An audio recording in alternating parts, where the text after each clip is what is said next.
There is a concerning growing evidence of inequality in our healthcare system purely based on the gender of the patient. According to the WHO European report, there are two ways in which this system could involve gender data bias. No matter which approaches the doctors correspond with, it will still lead to a negative outcome to women's health. Let us take a closer look at these two views. The first view is an assumption that disease risks are similar in all genders. Scientists often assume that the results from clinical trials that were conducted on men can automatically be applied to women as if they were studied too. This enforces the idea that there are no gender differences in research. Excluding women will further jeopardize their health.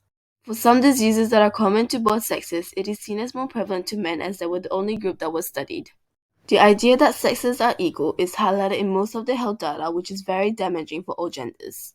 The second view assumes that women and men are fundamentally different relating to health, but this is not true.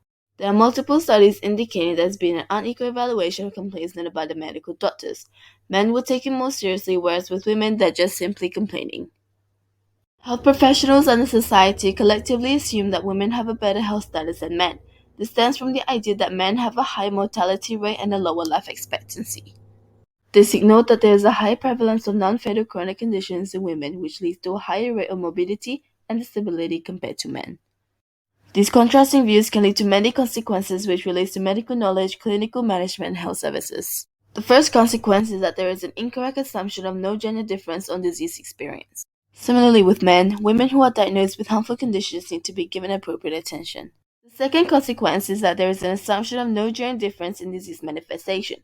More women are diagnosed with non-specific symptoms and signs in health records and death certificates. The third consequence is different treatment outcomes between men and women. The data states that healthcare is used more by women. Men have an easy access to emergency services. Since 1992, various research on gender bias has been published symbolizing the growth of social and scientific interest in gender equalities in the healthcare system. Many of this work were conducted by social scientists and medical practitioners who were interested in the disease.